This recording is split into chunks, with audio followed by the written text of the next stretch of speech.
itulah tuduhan bahwa revisi Undang-Undang KPK diarsiteki oleh PD Perjuangan itu sangat salah.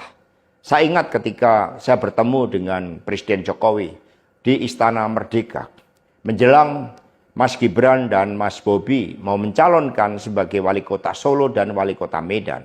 Saya mengatakan kepada Pak Presiden Jokowi sekaligus untuk menguji keseriusan beliau di dalam mencalonkan anak dan menantunya. Pak Presiden, apakah betul Bapak mau mencalonkan Mas Gibran dan Mas Bobi sebagai wali kota? Loh, kenapa Pak Sekjen? Karena ketika Mas Gibran dan Mas Bobi sebagai wali kota, maka otomatis dia menjadi pejabat negara. Dan ini akan sangat rawan terhadap berbagai bentuk gratifikasi, suap, dan berbagai tindakan korupsi lainnya. Presiden Jokowi sempat termenung saat itu. Dan kemudian dari situlah saya merasakan bahwa pertanyaan saya ini sangat mengusik perhatian dari beliau. Karena saya tegaskan bahwa ketika Mas Gibran dan Mas Bobi menjadi wali kota, maka dengan mudah akan terkena operasi tangkap tangan dari KPK dan juga aparat penegak hukum yang lain. Maksud saya bertanya kepada Presiden Jokowi adalah untuk mengingatkan bahwa beliau sudah presiden. Buat apa kemudian anak-anaknya harus menjadi wali kota dan itu mengandung suatu risiko-risiko politik mengingat presiden juga berhadapan dengan begitu banyak pihak-pihak yang selalu mencoba berhadapan dengan Bapak Presiden.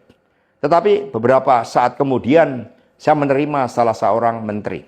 Dan beliau mengatakan kepada saya bahwa sudah mendapatkan arahan dari Presiden Jokowi untuk melakukan revisi Undang-Undang KPK. Saat itu dijelaskan berbagai pasal-pasal penting. Misalnya bahwa pimpinan KPK tidak otomatis bertindak sebagai penyidik. Kemudian ada beberapa pasal-pasal yang tidak memungkinkan bagi penyidik independen untuk bergabung ke KPK.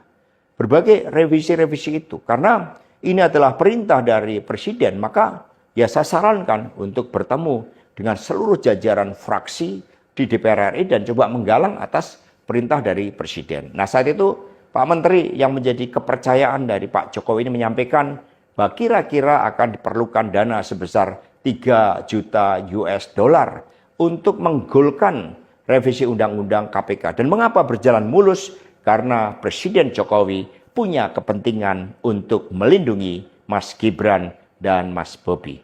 Maka sejarah mencatat bahwa revisi Undang-Undang KPK ini dilaksanakan sebelum pelaksanaan pilkada serentak di mana Mas Gibran dan Mas Bobi berproses menjadi wali kota.